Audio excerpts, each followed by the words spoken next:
Hey everyone, this is David. I know you're used to hearing me jump into lesson plans and share what I'm doing right now in my classroom, but this week I wanted to try something different. I'm pulling an episode out of the podcast archives to share an interview I did in 2018. That spring, I interviewed 10 different people to ask them about their experiences with Orff Schulwerk and to help get a better perspective of what Orff Schulwerk is, what it isn't, pedagogy, teaching ideas, what you can expect should you decide to do Orff Levels training, why you should visit a local Orff chapter, and lots more. These interviews were so fun and fascinating, and I wanted to share them again with y'all. Thanks so much for listening. Here's the show.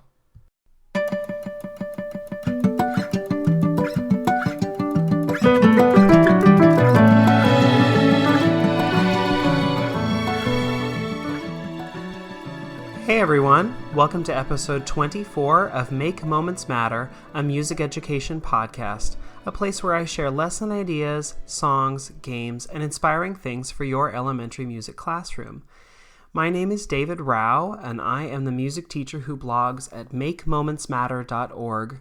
You can also find my ideas on Facebook, Pinterest, Instagram, Twitter, and a variety of other platforms when you search my name or Make Moments Matter.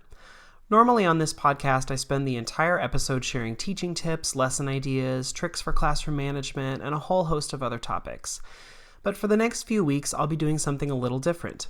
In the coming episodes, I'm taking some time away from the normal routine to conduct a series of interviews with music teachers from around the country. I want to take a little time to really think and talk about Orff Schulwerk, what it is, what it isn't, pedagogy, teaching ideas, what you can expect should you decide to do training or join a local Orff chapter, and more.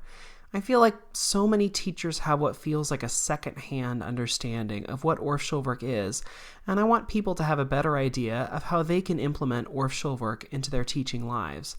Throughout this series, I'll be talking with leaders in the world of Orff Schulwerk and people who have lived with this teaching approach. We'll be talking about the ins and outs of Orff Schulwerk, how to really utilize those pitched percussion instruments that are so often associated with Orff Schulwerk, ideas about teaching recorder, movement, resources, and a whole lot more. If you missed the last episode, you'll definitely want to go back and hear my conversation with the current president of the American Orff Schulwerk Association, Tiffany English. Tiffany and I had a really wonderful conversation about what it's like to teach with Orff Schulwerk day in and day out. She had some fantastic insights that you'll not want to miss. In this episode, I have the pleasure of speaking with my friend Jennifer Donovan. Jennifer teaches at Clear Creek Elementary School in Shawnee, Kansas. She is a past president of the Kansas Orff chapter and has served on the American Orff Schulwerk Association National Board of Trustees as Region 3 representative and treasurer, and was also the national conference chair for the 2016 AOSA conference in Atlantic City. She was on the 2009 Kansas Teacher of the Year team and is currently serving on the 2018 Kansas Teacher of the Year team. She was the 2012 recipient of the World Village Wildcard Scholarship and attended the World Village in Valkeala, Finland. Before I get to my interview with Jennifer, I wanted to share one truly amazing Orff resource available to members of the American Orff Schulwerk Association, and that is the extensive audio-visual library. If you go to the American Orff Schulwerk Association website, which is aosa.org, on the very top you'll find several different drop-down menus. And if you go to Resources, the second item under Resources says Video Library. If you click that link, even if you're not a member, I believe you can go and look through the video library itself to see what different videos and audio is available. You just have to be a member to actually access or order videos. But if you go, you can see that there are a ton of videos to look through. You can search by presenter, and there's just a super long list of presenters that are available. Most of these presenters gave workshops at the AOSA National Conference, although I think there are some other things mixed in there. You could also search by different subject area. So if you'd like to learn more about early childhood or about historical significance or movement, or learn more using the Orff instrumentarium, which is all of the pitched percussion and other instruments that go along into an Orff classroom, or you want to learn more about advocacy for what we do. There are different tagged videos that would highlight each of those things. So I was interested in movement, and so I clicked under the tab that says movement, and I found a ton of videos from all different teachers from many years of Orff conferences and different workshops that I could either order from AOSA and have sent to me, or I could actually watch quite a few of them streaming online. And so I can go in and I could watch a video about West African dance with step-by-step instructions. I could go in and watch a video about bringing children's books to life using speech, singing Orff instruments, and movement. There are so many cool videos that if you maybe didn't get to attend one of those conferences, you can experience now and see everything. And this is, in some ways, maybe even a little bit better than the conference itself, because you can actually stop it, take notes, go back and review anytime you need it. You can also search by age group. So if you teach like at a K-1-2 building, you could limit all these videos to just the K-1-2 or early childhood videos or primary grades or upper elementary, depending on what it is you teach. And then you can get direct instruction that's perfect for what it is you teach. So the audiovisual library contains just hundreds of hours of different videos that would really pertain and help enrich your teaching. And in some districts may actually count as professional development. So if you're a member of AOSA, this is something that you have available to you all day, 24/7, and it's available for you to go back and look at anytime you like. If you're not a member of AOSA, I know sometimes people say things like, oh man, well, I can't go to conference this year, so I'm just not going to join as a national member. Well, then you miss out on this amazing, amazing resource that you can access anytime you need it. So if you are a member, go and check it out and scroll through, find some videos that you think might be cool to watch. You can either order some if they're not available streaming online, or you can watch them online, but there is just a lot to see. So I would encourage you to go and check out those videos. Again, you can find those by going to aosa.org, and then on the main page under resources, click the tab that says Video Library.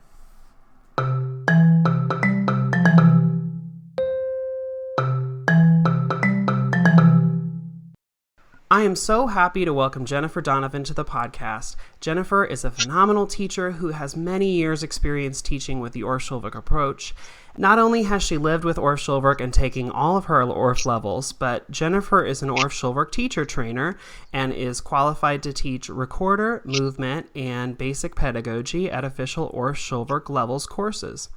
In fact, she was my movement teacher through all of my Orff levels, and so I have firsthand experience at how knowledgeable and thoughtful that she really is. So, Jennifer Donovan, thank you so much for talking with me today.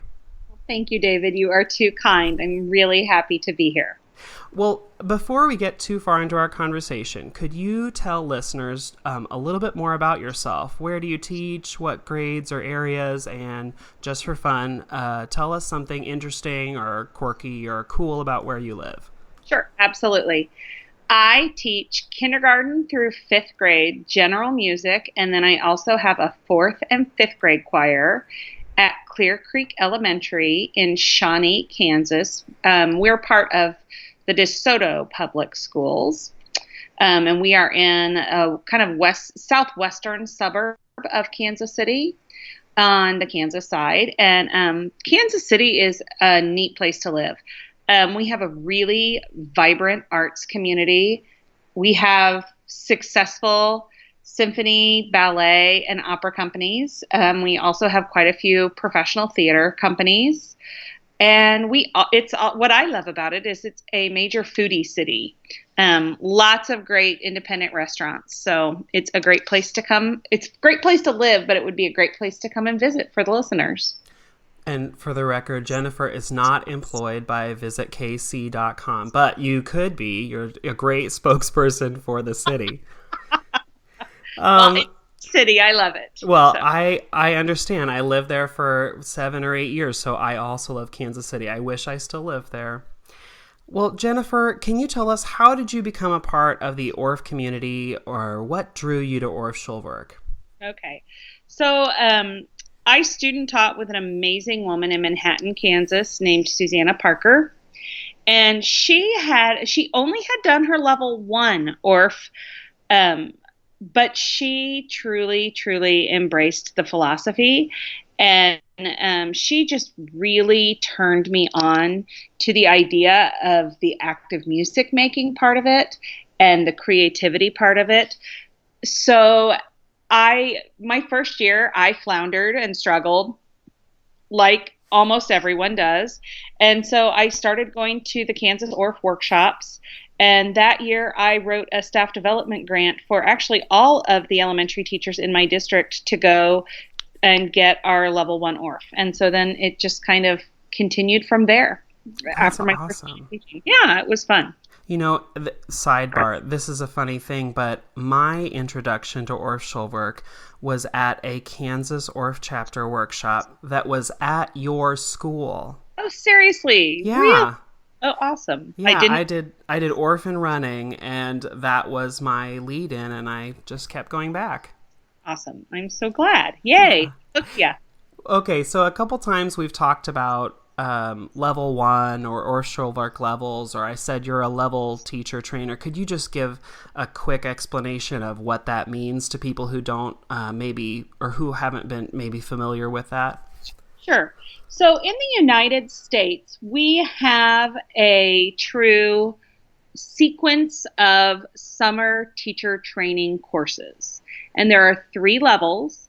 It's kind of designed to do one summer after another, but you don't have to do that.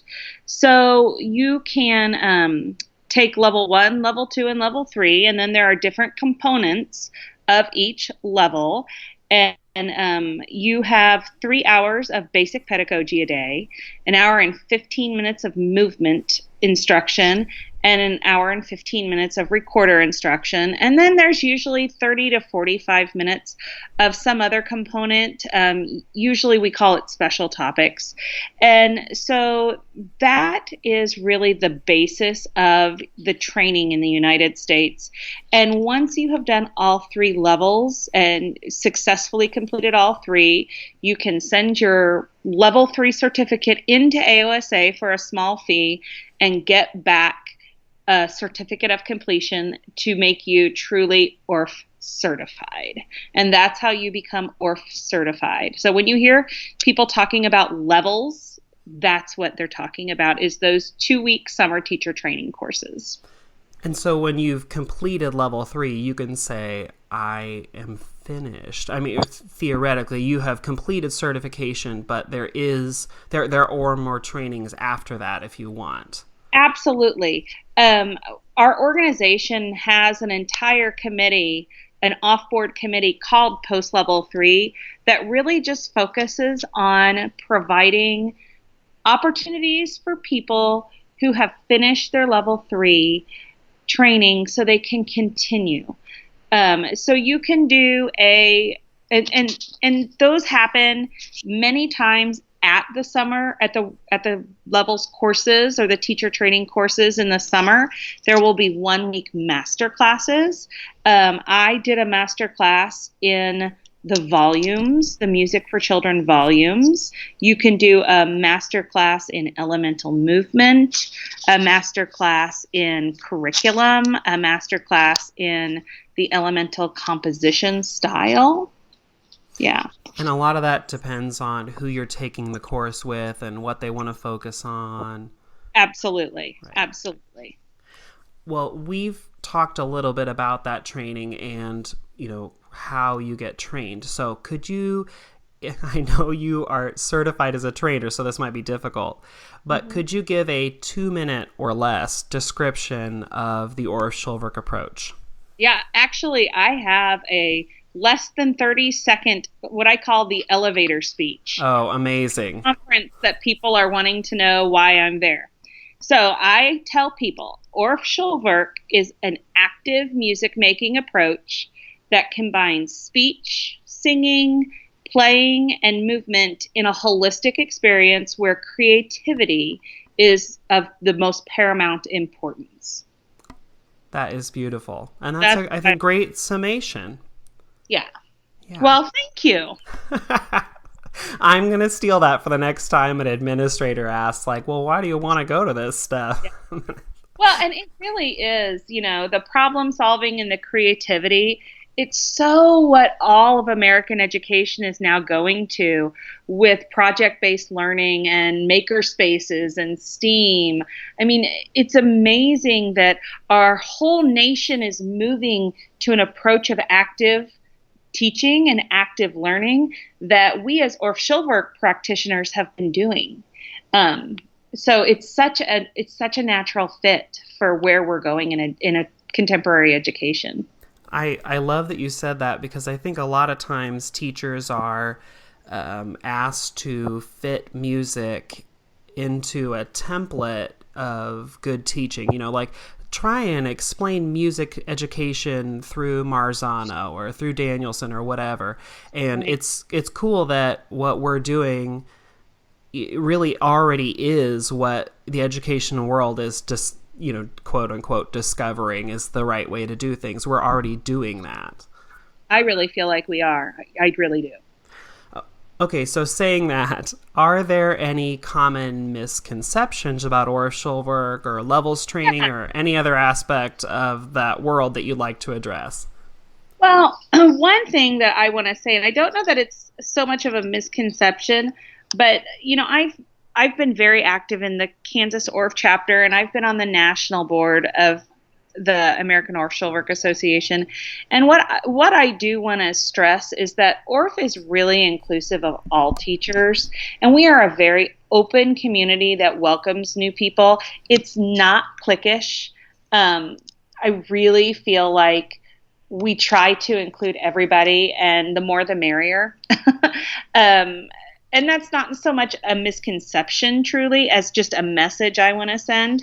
Maybe the biggest misconception for Orff Schulwerk is that literacy isn't a part of it. And really, the Orff approach uses process to teach melodies and harmonies and movement, but that doesn't mean you can't use what you've taught the children and what they've learned, use that process to then transfer it to literacy and notation. Because I've heard that many times in the past, that, oh, you guys don't do notation. Or I've also heard the second maybe misconception is that we don't care about the singing voice.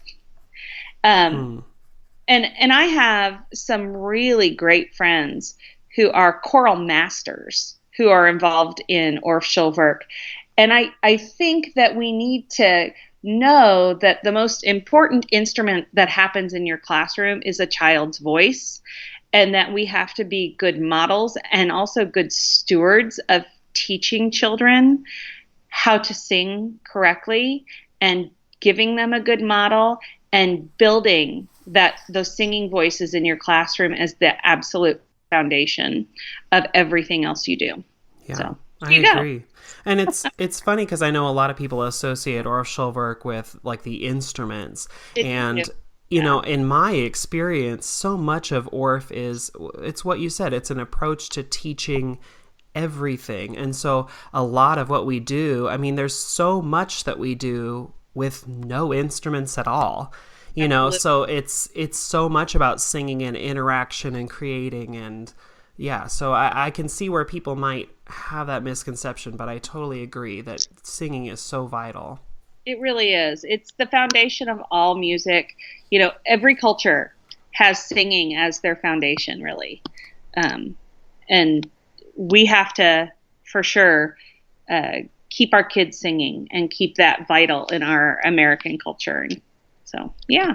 Absolutely. Well, okay, so because I said barred instruments, yeah. Talk to me about the barred instruments. How do you incorporate them into class? Why do you do that? Just give us a little insight. Well, you know, the barred instruments are an amazing tool for children to be able to accompany themselves. You know, most children can't go play a piano accompaniment. They can't play guitar. now ukes are coming on the scene, and younger children can accompany on ukulele. But what's beautiful about the barred instruments is as soon as your kindergartners can keep that steady beat, you can send them over to a bass xylophone and teach them how to keep that steady beat on that, whatever you want to call it, either drone or bourdoon. I'm non-preferential in what you want to call it, but it is really a beautiful foundation for children to accompany themselves and also to set that tonality. So we are reinforcing good singing. So they have a tonality. So we're not singing unaccompanied all the time. It's nice to be able to accompany themselves.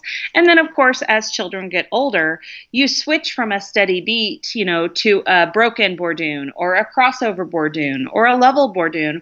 Or when you get to non-pentatonic songs, then you create Orff accompaniments with chord changes. So it's just really a great foundation for children actively making music and being able to support the music that they are singing and creating in your classroom with those barred instruments. Yeah, I absolutely agree. And I want to go back to something you said, because I think that when I first started teaching, and I get the feeling from a lot of teachers out there who have not done Orff Schulwerk training, when I first started teaching, I had this conception that the xylophones and metallophones were for melodies, or they were for teaching the song. And you, in your answer, sort of talked about how it starts with the accompaniment and how even at really young ages, you can, use that as like a foundation. Absolutely. And so I feel like that's different than my understanding that that's where you go to play the melody, when in a lot of cases it's the place where you create the accompaniment and the harmonies and everything that builds the foundation for a song. Absolutely. And as children advance, you absolutely use those instruments as melodic instruments as well.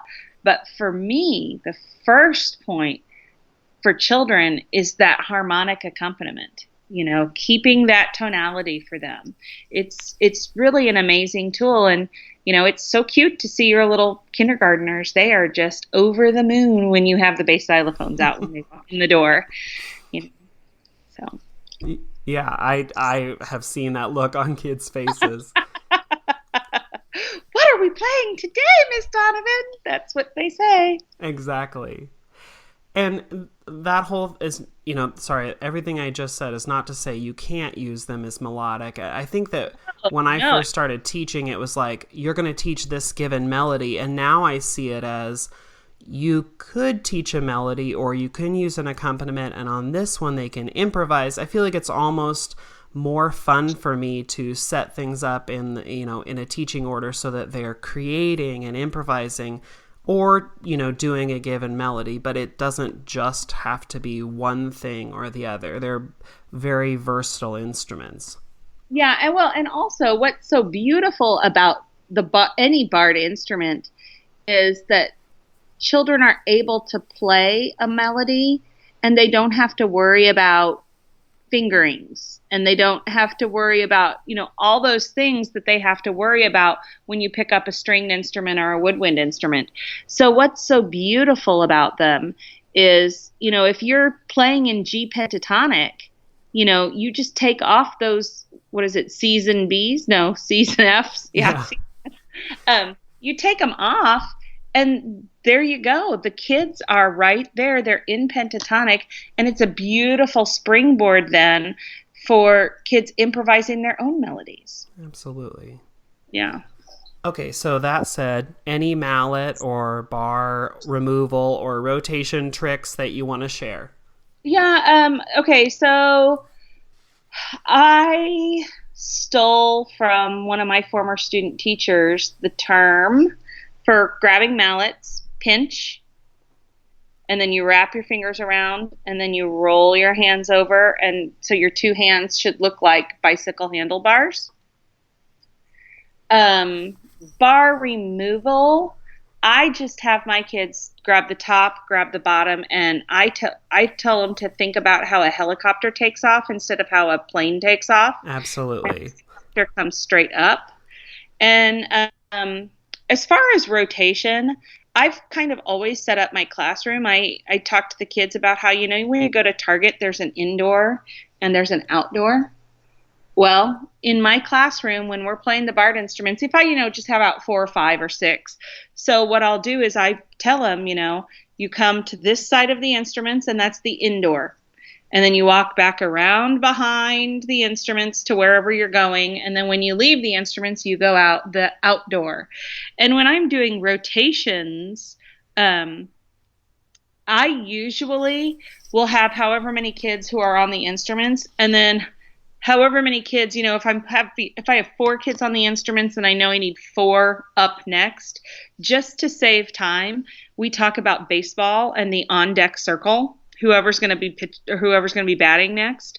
And so I have the next 4 kids just kind of hang out in the area by the indoor, and we call that the on deck circle.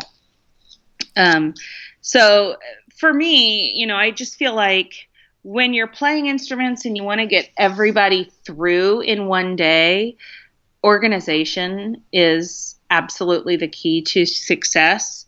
And you don't want to have a whole lot of lag time between, okay, kids, you go sit down and the next group come up.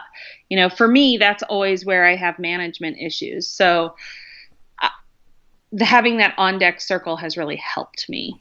It's also helped if I have an indoor and an outdoor, it's helped with kids trying to step over the instruments, because that's, of course, when a shoe drags the top of an instrument and it flips over and bars come flying off and all the kids think the world has ended because the instrument's fallen over. And the whole lesson just grinds to a halt. It does, because they're like, oh my gosh, he ruined your instrument. So, it'll never be the same again. Yeah, I might have to drill out that peg, which is a pain in the booty, but life isn't over.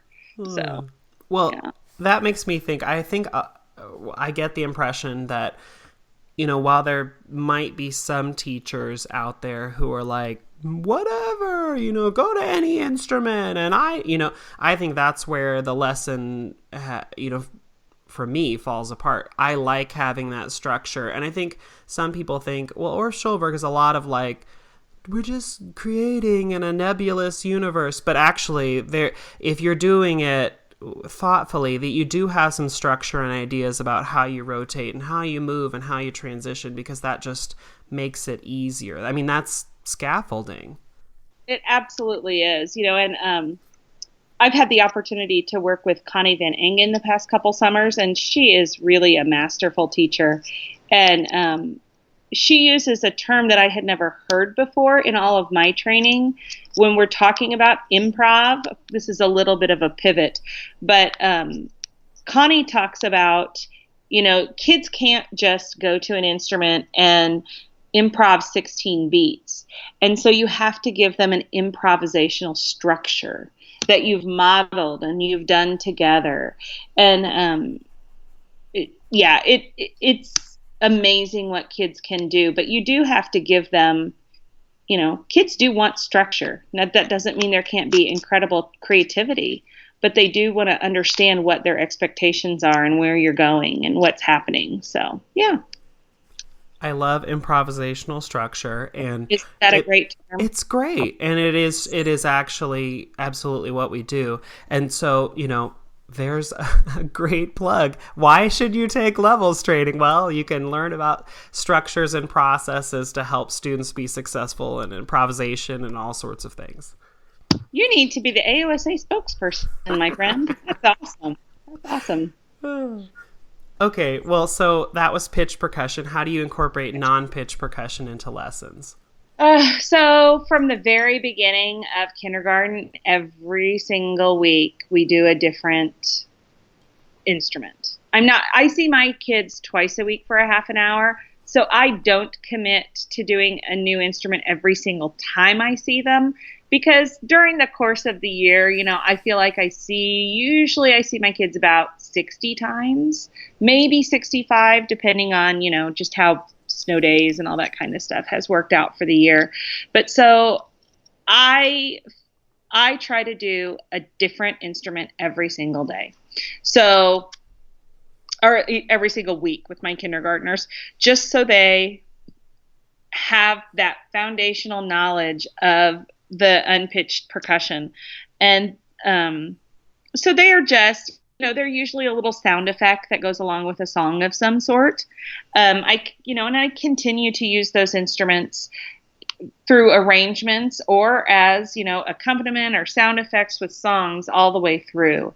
But my hands down, once you teach, the wood blocks and the sticks and the triangles and finger cymbals and all that jazz, hands down, my favorite non-pitched instrument is the hand drum, because it's so versatile. It can be played with the hand with the older kids. The little kids don't have the skills yet to play it with their hands. They can play it with the mallets. You can use it as a prop for movement. I just love hand drums. I just think they're so, so versatile. And if you buy the right ones, they'll last forever. Absolutely. Yeah. And for me, that's the key to everything. I just won't buy an instrument if it's not from a major instrument company. I just can't spend half as much for a cheapo instrument that is then going to be in the trash in 5 years or 2 years even. So, it sure hurts and you can't have as many instruments, but I just suck it up and I buy nice instruments.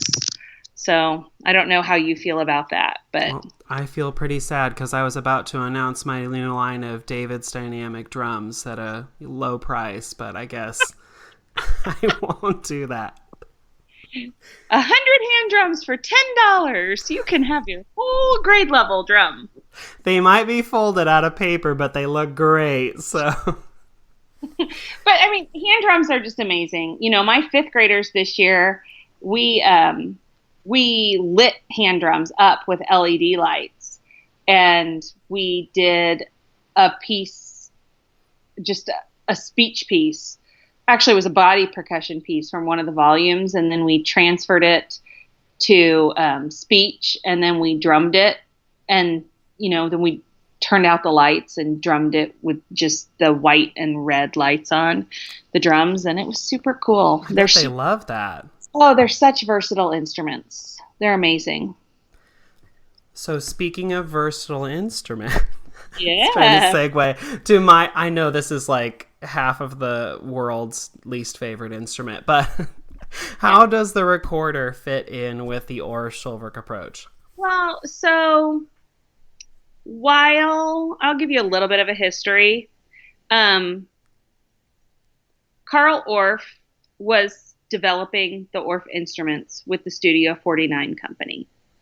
And while they were being developed, he wanted a melodic instrument. And I think maybe it was Kurt Sachs, maybe, who was the musicologist who found the recorders, or maybe he was the one that said you need a melodic instrument. But anyway, Carl Orff gave Gunhild Kagemann, who was his colleague, a set of recorders and said, figure these out. Because the recorder at that point was not a contemporary instrument in Germany and Austria. And so that's kind of how the recorder came into existence in the Schulwerk. What I love about the recorder is it's an inexpensive instrument that is that first true melodic instrument that my third graders put in their hands. It's also a great literacy tool for kids. But I think one misnomer we have about the recorder is that it's an easy instrument to play. It's a lot going on to play the recorder because the breath is so hard with the recorder. But you also are, you're having to hold your hands a certain way and get the holes covered, and then the breath. And then if you're also trying to read the music on the staff, that's a lot to have an 8 or 9-year-old doing. Right. It's like jumping on like a motorized bicycle if you've never ridden a tricycle before. Like, it's a lot for your brain to manage. It really is. It really is. So when you start teaching the recorder, do you start with notation, or do kids read, or do they play, or do they copy you, or how do you jump into that? So I start with lots of echoing and lots of iconic notation. We do move to the notes on the staff, but when we're looking at the notes on the staff, we're really looking more at the melodic contour. And I do a lot of solfege with those. And then eventually we'll transfer that solfege to the pitch names. But I teach recorder at the end of third grade. And again, it is, none of us probably remember how hard it is to remember the note names on the staff, because we're all music teachers, so it was a strength for us. So it was something that came easy and naturally to us. And I know I had a piano background, so it was nothing for me to remember BAG or EG or CA on the staff. As an 8 or 9-year-old, that was already easy for me. But we have to remember most of our kids have come to us with zero knowledge. So I really, really focus on doing a piece with body percussion. If it's 3 notes, have 3 levels of body percussion. And we learn the piece, for instance, completely on 3 levels of body percussion. And then I transfer it to the recorder, showing the high, the middle, and the low note. But they've already got kinesthetically the melodic contour and pattern in their bodies. So it's an easier transfer for them. I do a lot of icons on the board. I don't have a smart board. I joke that I have a dumb board, so I have to actually maneuver the icons on my board.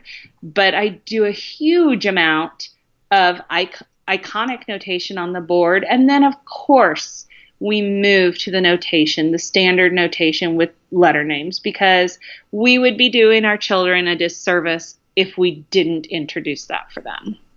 But you're right. I mean, it's a lot. You're right. As music people, we're like, well, of course they should remember BAG. It's only 3 notes. But then I like to, in those moments where I'm frustrated, I like to think back to string methods in college when I had to read an alto clef and play a viola. That's a lot. I mean, even as an adult, I was like, I can't move my fingers like that. I can't do the bow. I got, And even then, you'd start with pizzicato first and then the bow. Like, it's a gradual thing. So that makes sense that you would start with icons and body percussion and then move to the more difficult stuff. Right. So how are we doing it wrong? I mean, what about recorder do you think we could do better? Do we push reading too hard, or do we spend too little time with something or something else? Well, honestly, I think that we need to stop teaching it like a band instrument. We need to get away from the recorder method books that are literally a band method book put down for, transferred to recorder. Right. So I really try to teach fewer songs to kids rather than trying to gun through 5 songs in one class. That doesn't happen in my classroom anymore. And I'm not going to tell you that didn't happen when I was a younger teacher.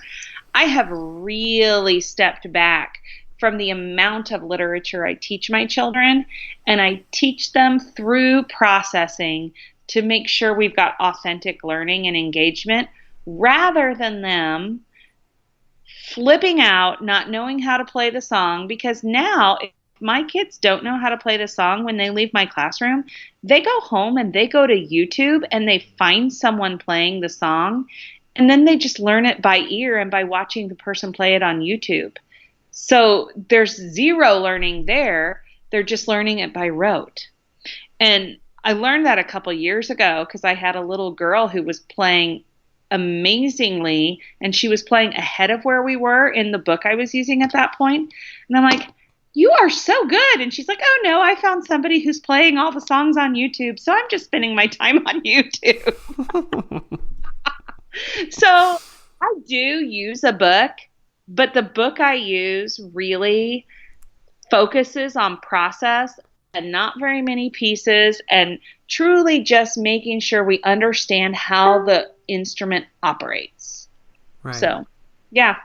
And I feel like that's maybe, a good reason why you should have multiple like teacher resources that you can pull the right things from, but not feel like you have to have that one, methods book that you use religiously. Like you have the freedom to take this from here and this from here and then do what you need to with it. Correct. Yeah. So that said, what are your go-to recorder resources? So my kids do buy a book. But I just found it about 3 years ago. It's called Wind Songs. It's by Joe Baraducci. And it gradually introduces notation, but it starts from the very beginning with improv and composition. There are a lot of good products on the market. I love Chris Judah Lauder's book that's called Recorder Games. I love Michael Chandler's it's Everyday Recorder Every Day, or one. It might something be like that. Recorder Everyday Recorder. I don't remember which one it is, but that's a great book that has lots of great lessons in it. There are just recorder routes is kind of one of the standards that has lots of wonderful process lessons for kids. And the nice thing about the recorder routes is that there are Orff instrument accompaniments that go with those that you can teach the kids. And what I love about that idea is, for instance, I have a sweet little girl in 3rd grade right now who has Down syndrome. And recorder is probably, when we start in a few weeks, she's probably not going to be real successful at recorder. But can I put her at a contrabass G bar, and can she accompany? I mean, that's what I love about Orff Schulwerk, is that it naturally differentiates for our children. Yeah. And there's a part for everybody. So, but again, I am always looking, and I'm sure there are tons more resources than what I have. I'm always looking for something that is process-based rather than just literature, slamming literature down the kids. And then I'm also looking for, I love games, and my kids love games. And we can, if I can tell a class of kids that we're playing this game today, and it's really not a game at all. It's a process lesson, but they think it's a game, and everything is awesome. So, yeah, they think it's fun, and they're like, all right, let's do it. Let's do it. Yeah. But lots of fun activities. It's as simple as I once saw Artie Almeida line small hula hoops up on the floor to match the holes on the front of the recorder. And then she jumped from hole to hole, and then you played the melody that she was jumping to on the recorder. I mean, super simple idea, but brilliant, and kids love it. Love it. Just the simple reaction games. And you can even have a kid get in the hula hoop if you want it. I mean, that's a cool idea. Yeah, absolutely. One of the things you said when you're talking about resources, and I'm going to put the resources you mentioned as links in the show notes, Right. But one of the things you mentioned was process-based resources. And I am sitting here thinking, if you are struggling teaching recorder, if you get a resource that sort of helps detail the process instead of just giving you like a 16-bar song, you're going to be way more successful as a teacher to sort of mimic that process and have that, worked out, as opposed to just like, well, let's read it and play, because that's probably going to fail. And the Michael Chandler book really beautifully describes those processes. And I also think the Tim Purdom recorder sequence book is also really good for those processes. That spells out the process of do this, and then do this, and then do this, and then we're going to show them the notation, because, again, kids don't understand how to read music yet. Even if you've taught them the note names, they still don't quite get it. So everything you can do to process it beforehand is going to help you so, so much. And David, you and I were talking the other day about the AOSA website and how cool that member side is of the website. And there are on the website, and I don't know if have you talked about the videotapes that are on the website yet on your podcast? Yes, I think I've included that as one of the tips and ideas. Awesome. Okay, so there are some really good on that AOSA website. There are some amazing recorder sessions that have been presented at conference over the years, that if you are really wanting to hone in and see, look for the Carole King and look for the Joella Hug videos on recorder process. They're kind of my guru masters on. But honestly, I've been teaching recorder to other teachers at Orff workshops for 10 years. And every summer before I go teach recorder, I almost always go ahead and watch those videos over again. Almost always. The Carole King one is just super, super dynamic. Yeah. It's great to have that resource to go back to over and over. Yeah. Yeah. It's amazing. Well, Jennifer, I know you are just so knowledgeable about many aspects of the Schulwerk, and so I've asked listeners of the podcast what they'd be interested in hearing more about. So one of their specific questions, listeners expressed an interest in learning how to use Orff Schulwerk when working on a cart, if you're teaching music from a cart. Any ideas on how to tackle that? So don't freak out about the instruments. Both you and I talked about it earlier. What's really important about the process of Orff Schulwerk is active music making, is singing, and you can add instruments. I know they have those cool Wenger carts that you can carry 5 Orff instruments with you, but still that cart is probably a couple $1,000s. So if you don't have anything like that, I would say have rhythm sticks, have a variety of unpitched instruments, if you can get some money together to get some hand drums, that would be fabulous. But don't worry about the barred instruments. There have been, and I don't know if there are any on the AOSA website, but I have seen many sessions before that don't use the instruments. And don't let that get in your way. I've never truly been on a cart, but in my first job, I actually traveled to 3 different buildings. And at one building, I went into the teachers' classrooms. But it truly wasn't truly on a cart for my whole job, because it was just 5 classes that I went in, because this is a tiny little school. And, good learning can happen without all of the equipment. And I'm going to give you a little tip.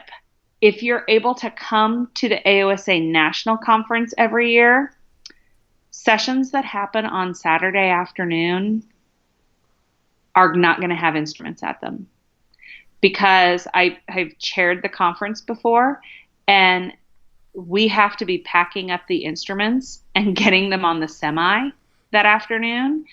And so the Saturday afternoon sessions are all going to be master process sessions that don't have instruments. They're going to be body percussion sessions. They're going to be singing sessions. They're going to be a variety of things that don't use instruments. So don't let a lack of instruments, because you have to go on a cart, let that hold you back. And I think that answers another question that other people have said too. Do you have to have the instruments to do Orff? And no. And even if you don't have any instruments at your school, it is worth it to do Orff training or to learn more. Don't say, oh, well, I shouldn't do Orff levels training. Maybe in a couple years when my room has more instruments. No, it's good, because even if you don't have the instruments, you can still do amazing things. Well, and I remember being on that cart or not, I remember going from room to room, and probably even lack of instruments was not even my issue. My issue was more when I went into the kindergarten or first grade classrooms, there was no space for us to move.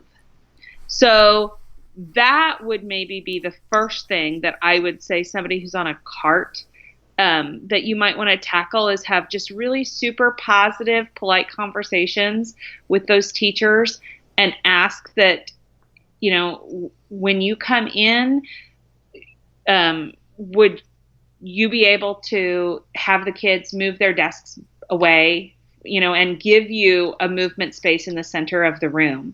And then you promise that you'll take the last 2 minutes of class and put the desks back. Of course, that's harder for primaries than it is for intermediate, but the movement space was always more my struggle when I was pushing into classrooms rather than having my own space. That makes so much sense. Yeah. So have you ever had to be on a cart? Not in the sense that I'm like living off a cart all the time and have like just a closet for my resources. There have been times where, we're testing this week and we want to use your room or whatever, where I'm forced into the rooms. But I know some people, I have my first floor cart and my second floor cart, and I, get one tiny back room to store my, wood blocks. Yeah. I have a closet. Yeah, absolutely. It's a struggle, and it doesn't mean you can't be a great teacher. It does mean there are some things you can't do, but it doesn't mean you can't do great things with those kids. Absolutely. You have to have that growth mindset of I can do it. I just, maybe I haven't figured out how I'm going to do it yet, but I can do it. So, yeah. I think an administrator would love that you just tied in growth mindset and an I can statement into that. That's my big push this year is I'm working on growth mindset and creativity. Those are my professional goals this year. And to any administrator listening, you can check back with Jennifer in May and see if she has made it or not. Okay, if you could tell music teachers out there one reason they should explore Orff Schulwerk, what would it be?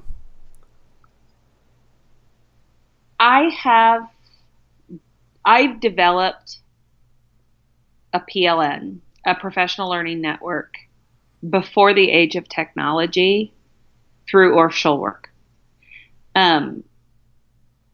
The people I admire most in my life, probably other than, my immediate family and close friends, but those people have become my lifeblood. I have met people in the Kansas Orff chapter. I met several people when I did my level 1 and 2 here locally in the Kansas City area, but then I did my level 3 at UNLV in Las Vegas, and I met one of my very dearest friends in the world when we were doing level 3 together, and we've taught now Orff courses together. We've served on the national board together. I just think it's okay, and I'm here to promote Orff Schulwerk, but what I want people to understand is you have to go with the approach that works for you. But for me, the creativity aspect of it, the play aspect of Orff Schulwerk is what pulled me in and drew me in to Orff Schulwerk. I just think it's so vital for us, especially because we don't have anyone else in our schools that are doing the same things. We have got to create those PLNs. And for me, the most powerful PLN has been those Orff teachers that have been my mentors and my friends and people I still call and say, hey, I'm doing a holiday program and I want to do for instance, the 5th grade hand drum piece. What pieces do you think I should do? And then we sit on the phone with our volumes and we figure out what we could do. Orff Schulwerk has changed my life. personally and professionally, it's made me want to continue to grow and learn. And I want that for every music teacher. I want you to surround yourself with good people. And I want that for every teacher. I heard a friend this week. I was actually doing some presenting with some other folks this week, and we were doing a college presentation, and one of them said, she used the pencil analogy. She said, you want to be that sharp tip of the pencil. You want to be at the cutting edge of everything. You want to be blazing the trails as an educator. You don't want to be the eraser. The eraser looks at all that cool stuff, but they don't want to take the time and energy to do it. So they erase all the good work that everyone else has done. So I just want people to continue to learn and grow. And the creativity of Orff Schulwerk and the complex thinking and problem solving skills that we are asking children to do in our educational society right now. I just think Orff Schulwerk is such a beautiful, beautiful blend of all of that. And the focus on play, it just inspires me, and I hope that it inspires my kids. I totally agree. That's beautiful. I hope I didn't ramble too much. No, that was good. Well, Jennifer Donovan, thank you so much for taking the time to talk with us about your experience with Orff Schulwerk and sharing some of your expertise and insights. This has been a really wonderful conversation, and I have learned a lot. Oh, I'm so glad. It's just an honor, and I just think so much of your blog and your TPT store. You are doing such good work for education, and I'm just honored to be here. Oh, thanks. You're welcome. Jennifer Donovan teaches at Clear Creek Elementary School in Shawnee, Kansas, and has served the American Orff Schulwerk Association at the local and national level. If you have any questions for Jennifer, you can email her at jenniferdonovan71@gmail.com. That's all for this episode of the podcast, but check back in the coming weeks for more conversations with Orff specialists from around the country.